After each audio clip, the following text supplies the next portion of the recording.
সৰ্বপ্ৰথমে আজি অসম সাহিত্য সভাৰ যি আঞ্চলিক কাৰ্যালয় ডিব্ৰুগড় তাত যিখন সভা অনুষ্ঠিত হৈছে সেইখন সভাত আপোনালোকৰ উপস্থিতিৰ কাৰণে ধন্যবাদ জ্ঞাপন কৰিছোঁ।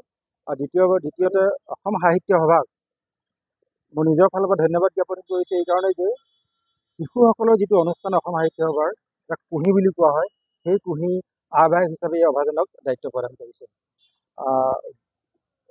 এইটো এটা খুব ডাঙৰ দায়িত্ব বুলি মই অনুভৱ কৰিছোঁ। সম্পাদক মহোদয়ে মোক লিখি দিছে যে এটা ডাঙৰ দায়িত্ব এটা দিছে, যিহেতু শিশুসকল হৈছে দেশৰ ভৱিষ্যত নাগৰিক। আৰু আমি শিশুসকলক যদি আমাৰ সাহিত্য সভাৰ ফালে আকৰ্ষিত কৰিব পাৰোঁ, এই জনমুখী যাত্ৰা এটা কৰি যদি শিশুসকলক আমি সাহিত্য সভাৰ লগত জড়িত কৰিব পাৰোঁ, তেতিয়া অসমীয়া ভাষা সাহিত্যলৈ আৰু কোনোদিনা শংকা নাহিব। কাৰণ শিশুসকলৰ মাজত এতিয়া যি ধৰণে আমাৰ গোলকীয় প্ৰভাৱটো পৰিছে, তাৰ ফলত আমাৰ জাতীয় সংস্কৃতিলৈ বা ভাষা সাহিত্যলৈ আমি এটা অশনি সংকেত দেখিবলৈ পাইছোঁ। গতিকে সাহিত্য সভাৰ এই কুঁহি অনুষ্ঠানৰ দায়িত্বটো অনেক গভীৰ, দায়িত্বপূৰ্ণ। আৰু সেই দায়িত্বপূৰ্ণ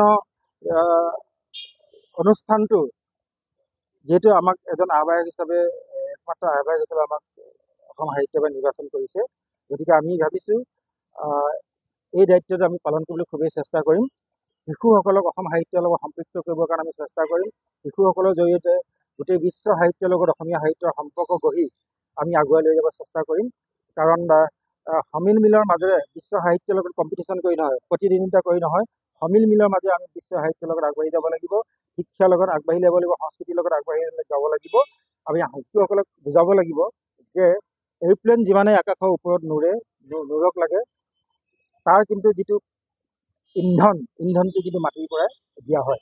গতিকে আমাৰ অসমীয়া শিশুসকলে বিশ্ব সাহিত্যৰ লগত ফেৰ মাৰিব, বিশ্ব শিশুসকলৰ লগত ফেৰ মাৰিব, কিন্তু ইন্ধনটো অসমীয়া সংস্কৃতিৰ পৰা তেওঁলোকে আহৰণ কৰিব। এইখিনি আমি অসম সাহিত্য সভাৰ জৰিয়তে শিশুসকলৰ মাজত দিবলৈ চেষ্টা কৰিম।